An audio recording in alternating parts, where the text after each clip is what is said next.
سن 35 ہجری میں خلیفہ سوم جناب حضرت عثمان ذی النورین جامع القرآن کامل الحیاء والایمان، جس کے عقد میں اللہ کے پیارے محبوب کی 2 بیٹیاں موجود تھیں، اور سرکار نے کہا تھا اگر خدا مجھے 40 بیٹیاں دیتا تو میں ایک ایک کر کے عثمان کے عقد میں دیتا جاتا۔ وہ عثمان جو حیا کا مجسم تھا، جو بند کمرے میں بھی کپڑے پہن کر نہاتا تھا، اور جب لوگ پوچھتے کہ ایسا کیوں کرتے ہیں، کہتے ہیں کہ مجھے خدا سے حیا آتی ہے، میں برہنہ کیسے ہو سکتا ہوں۔ جس ہاتھ کے ساتھ اللہ کے رسول کے ہاتھ پر اسلام قبول کیا، بیعت کی، پھر وہ ہاتھ ساری زندگی نہ شرمگاہ کو لگایا، نہ وہ ہاتھ کسی کافر مشرک کے ہاتھ میں دیا۔ کہا یہ ہاتھ وہ ہاتھ ہے جو اللہ کے رسول کے ہاتھ میں گیا۔ وہ عثمان جس کے بارے میں اللہ کے رسول نے بیعت لی تھی، اور اللہ کے رسول نے ایک ہاتھ بلند کر کے کہا لوگوں سن لو، یہ ہاتھ محمد کا ہاتھ ہے اور یہ ہاتھ عثمان کا ہاتھ ہے۔ اپنے ہاتھ کو عثمان کا ہاتھ قرار دے کر ایسے ہاتھ پر ہاتھ رکھ کے کہا لوگوں سن لو، جیسے آج تم 1400 صحابی میرے ہاتھ پر عثمان کے قتل کا خون کا بدلہ لینے کے لیے بیعت کر رہے ہو، تو میں محمد اپنی طرف سے اس بیعت میں شامل ہوتا ہوں۔ اتنا اعلیٰ مقام، اتنا عرفہ مقام۔ وہ عثمان سن 35 ہجری میں جمعہ کا دن تھا، عصر کا وقت تھا، 35 ہجری میں بلوائیوں نے آپ کو ظالمانہ طور پر شہید کر دیا۔ اللہ کے رسول نے فرمایا عثمان اللہ تمہیں ایک قمیص پہنائے گا، وہ قمیص لوگ تم سے چھیننا چاہیں گے۔ اس قمیص سے مراد یہ قمیص نہیں، اس قمیص سے مراد خلافت کی قمیص تھی، اقتدار کی قمیص تھی۔ اللہ تعالیٰ آپ کو خلافت دے گا، اقتدار بخشے گا، اور لوگ آپ سے وہ اقتدار چھیننا چاہیں گے۔ عثمان وہ کبھی بھی قمیص مت اتارنا، اور کہا عثمان تمہیں جب وہ ظالمانہ طور پر لوگ شہید کر دیں گے۔ آخر کار ایسا ہی ہوا کہ 35 ہجری میں جمعہ کے دن عصر کے وقت ایک طویل محاصرے کے بعد جناب حضرت امام حسین آپ اور آپ کے خانوادے پر کربلا میں 3 دن پانی بند ہوا۔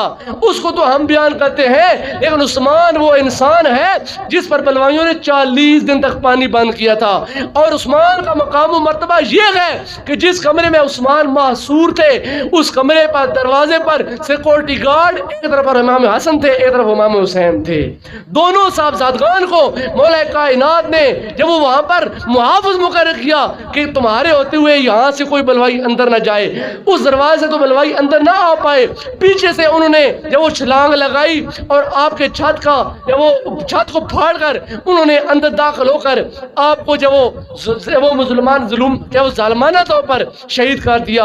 اور جب شہید ہوئے تو قرآن پاک کی تلاوت کر رہے تھے، فَسَيَكْفِيكَهُمُ اللَّهُ وَاللَّهُ سَمِيعٌ عَلِيمٌ۔ یہ قرآن کے آیات حضرت عثمان کی زبان پر تھے، جس کا ترجمہ یہ ہے کہ عنقریب اللہ تعالیٰ ان کو دیکھ لے گا جو آج آپ کے ساتھ ظلم و زیادتی کر رہے ہیں۔ حضور نے فرمایا جو بندہ جس حال میں مرتا ہے کل قیامت کے دن اس حال میں اٹھایا جائے گا۔ جو بدر میں مرے وہ میدان بدر میں اسی حال میں اٹھائے جائیں گے کہ ان کا وجود خون سے لت پت ہوگا۔ جو احد میں شہید ہوئے وہ ایسے اٹھائے جائیں گے احد کے میدان سے کہ ان کا خون وجود کے ساتھ ہے وہ لت پت ہوگا۔ جو کربلا میں شہید ہوئے وہ کربلا کی خاک میں اٹھیں گے۔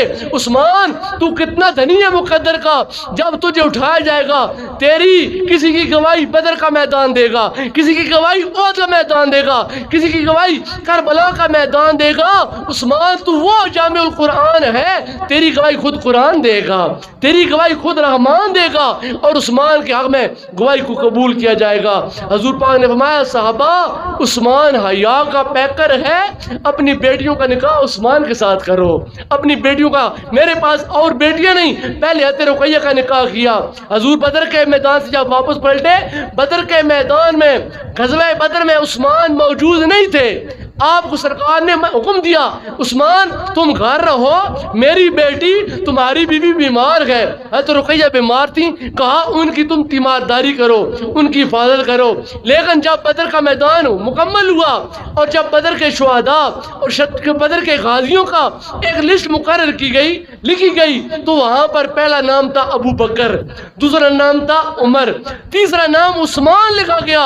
اور جتنا حصہ بدر کے اندر تلوار چلانے والوں کو مال غنیمت میں دیا گیا وہی حصہ عثمان غنی کو دیا۔ کہا عثمان وہاں ہو یا یہاں ہو، دونوں جگہ پر اللہ کے وہ احکامات کے تابع ہے۔ کوئی صحابہ تلوار کے ساتھ اللہ کی جب وہ اطاعت کر رہے تھے. اور کوئی صحابی وہ تھا جو اللہ کے رسول کی بیٹی کی خدمت کر کے اللہ کو راضی کر رہا تھا. تو بدر کے جب وہ غازیوں میں عثمان کا نام آج بھی ہے، جبکہ عثمان بدر میں موجود نہیں تھے، لیکن پھر بھی اللہ کے محبوب نے ان کو وہاں لکھا اور بدر کے غازیوں کا جو مال غنیمت کا حصہ تھا وہ سرکار نے عطا فرمایا. تو کوئی ایسا ہوگا جس کی گواہی بدر دے گا، کوئی ایسا ہوگا جس کی گواہی احد، کربلا، خندق، حنین دے گا. عثمان وہ انسان ہے جس کی گواہی کل قیامت دن قرآن دے گا. حضرت عثمان رضی اللہ تعالیٰ عنہ آپ نے قرآن کو کتابی شکل میں مدون کیا. حضرت حذیفہ ابن یمان جب آذربائیجان اور آرمینیا کے محاذ پر گئے تو وہاں پر دیکھا کہ لوگ آپس میں قرآن کی قرأت پر لڑتے ہیں. کوئی کہتا ہے میں ٹھیک پڑھتا ہوں، کوئی کہتا ہے میں ٹھیک پڑھتا ہوں. اس وقت قرآن کو کتابی شکل میں مدون نہیں کیا گیا تھا، تو اس وقت صحابہ کرام ہر بندہ اپنے لہجے کی بولی بولتا ہے. لاہوری لوگوں کا بولنے کا انداز اور ہے، خوشابی لوگوں کا بولنے کا انداز اور ہے، ہمارا بولنے کا انداز اور ہے، پنڈی والے، پٹوار والے، ان کے بولنے کا انداز اور ہے. لفظ ایک ہے لیکن انداز بولنے کا اور ہے. ایسے وہاں پر جو عرب لوگ تھے، قریش والوں کا انداز اور ہے، آذربائیجان والوں کا انداز اور ہے، آرمینیا والوں کا انداز اور ہے. سارے قرآن پڑھتے ہیں لیکن ہر کوئی اپنے آپ کو ٹھیک کہتا ہے اور اپنے آپ کو ٹھیک کہہ کر دوسرے کو غلط کرتا ہے. قرآن کے نام پر مسلمان آپس میں لڑ رہے تھے، جھگڑ رہے تھے. حضرت حذیفہ ابن یمان وہاں سے جلدی واپس پلٹے اور آ کر ابوبکر صدیق کو کہا کہ اے امیر المومنین، اگر قرآن کو مرتب نہ کیا گیا، قرآن کو ہارڈ کاپی میں ایسے وہ جمع نہ کیا گیا تو انقریب ہو سکتا ہے قرآن کی وجہ سے کوئی بہت بڑا محاذ کھڑا ہو جائے. تو حضرت جناب سیدنا صدیق اکبر رضی اللہ تعالیٰ عنہ آپ نے پہلے اس بات سے انکار کیا کیونکہ سرکار نے یہ کام نہیں کیا. اگر سرکار کرتے تو میں بھی کر دیتا، سرکار نے نہیں کیا لہذا میں بھی نہیں کر سکتا. لیکن کبار صحابہ کرام نے مشاورت کے بعد حضرت صدیق اکبر کو اس بات پر آمادہ کیا کہ یہ کام ہونا چاہیے، قرآن کو اکٹھا کرنا چاہیے. قرآن اکٹھا ہوگا تب مسلمان محفوظ ہوں گے.